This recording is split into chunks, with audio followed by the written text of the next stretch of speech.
É quinta-feira, Senhor, dia de adorarmos a Jesus na Eucaristia, dia de manifestarmos mais ainda a nossa fé, o nosso amor a Jesus Eucarístico.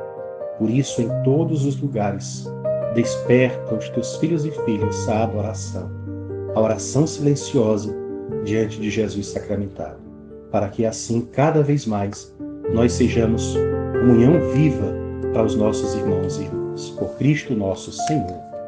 Amém. Paz e bem, meu irmão, minha irmã, é quinta-feira, 17 de junho de 2021. Hoje é Dia Mundial de Luta contra a Desertificação e a Seca.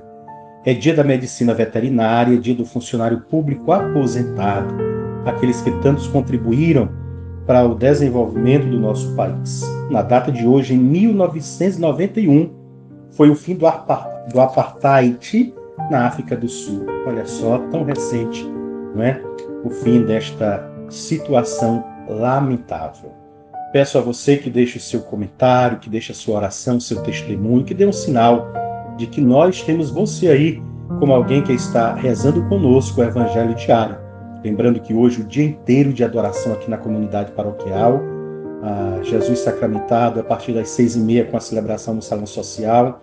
Depois fica o dia inteiro exposto aqui na capela da RCC, às 18 horas a Santa Missa e após a Santa Missa o grupo de oração da Renovação Carismática.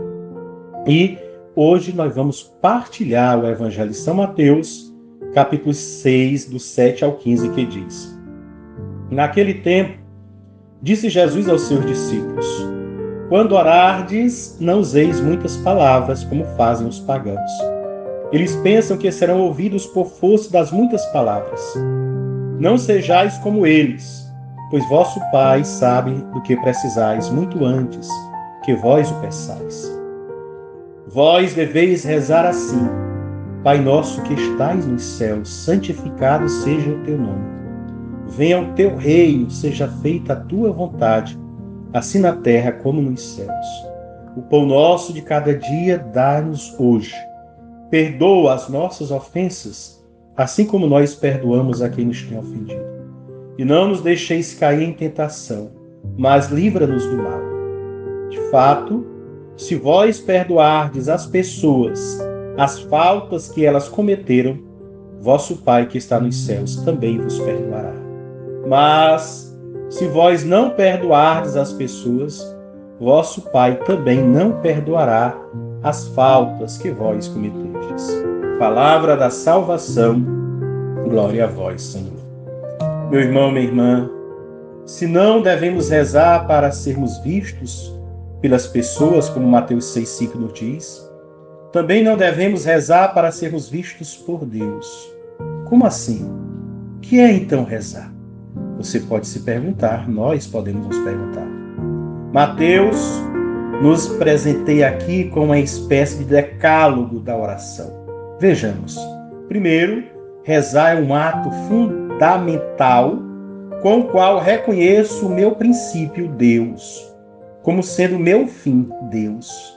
Tendo reconhecido os meus limites, conheço a mim mesmo e ao outro do qual provenho. Aceito-me como dom desse outro, e esse outro como alguém que me ama. Deus é amor, tudo é graça.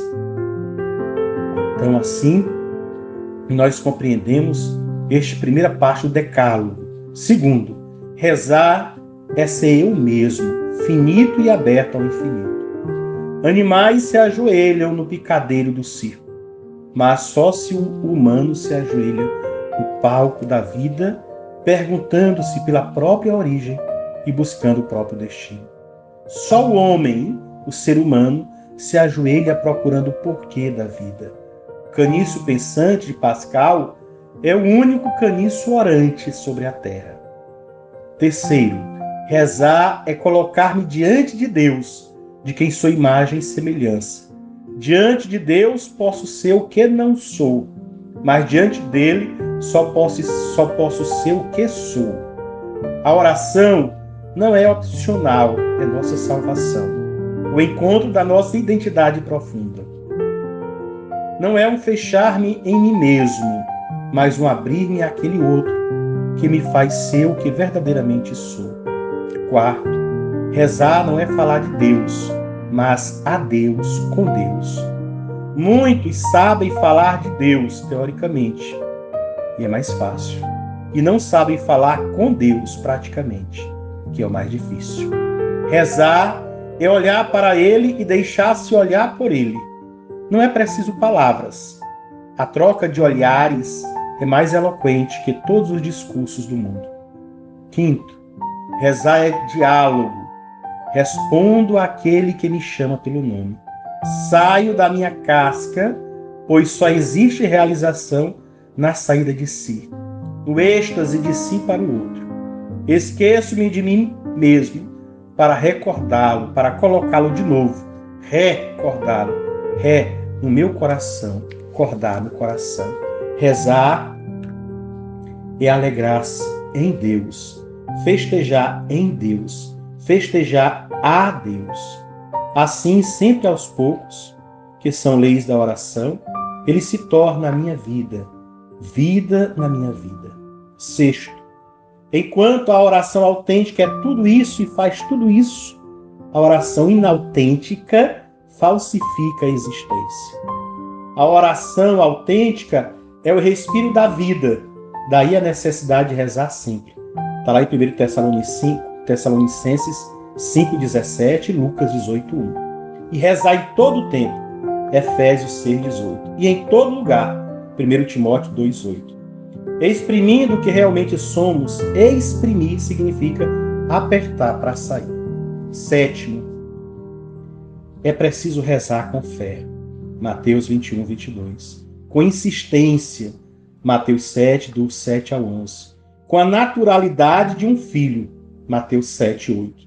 No nome de Jesus, Mateus 18:19, e João 14:13, 15:16, 16, 24 e 26. Oitavo, no decálogo da oração. Sendo união com o Pai no Filho, a oração é comunhão com os irmãos e as irmãs. Gênesis 18, do 16 ao 33. Deus, chamado Abba, papai, papaizinho, não pode ser invocado sem que se façam presentes os irmãos e irmãs. Nono mandamento do decálogo. A oração obtém tudo o que pede. Mateus 7:7. Porque faz querer o que Deus quer e só então pode finalmente dar. Mais do que todas as coisas de que fala Mateus, nos obtém o Espírito Santo, de que fala Lucas. O maior teólogo católico do século XX, no célebre escrito, se perguntava se a oração muda o coração de Deus ou muda o coração do homem, da pessoa que reza. Na verdade, a oração nos transforma, pois o dom do Espírito, Lucas 11:3, nos faz filhas, à imagem de Jesus. Nos faz viver a sua vida e dar o seu fruto. Gálatas 5:22. 10º mandamento do decálogo da oração. Rezar não é fazer algo. Rezar, em derradeira análise, é nada fazer.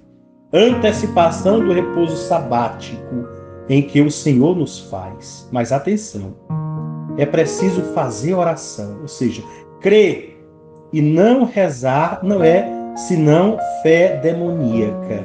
Timóteo e Tiago 2,18. Os demônios também acreditam. Conhece a Deus, porque conhecer a Deus não é experimentá-lo. Corresponde àquilo que a teologia tradicional chamava de pena do dano, que é a essência do inferno. Está em Deus e ser dele privado. Por isso a oração, ela nos transforma, como disse agora há pouco. Ela nos transforma a partir do dom do Espírito que nos dá. Esse Espírito de Deus que nos faz filhos e filhas. Por isso busquemos a oração silenciosa diante de Jesus, a oração espontânea que brota do nosso coração, a oração preparada, aquelas que nós já sabemos decorada, mas não rezar de forma automática, colocar o nosso sentimento em cada oração, mesmo lida, decorada, que fazemos no dia a dia. Que você, que eu, que nós sejamos pessoas de oração e assim nós vivamos a graça que vem de Deus. Amém.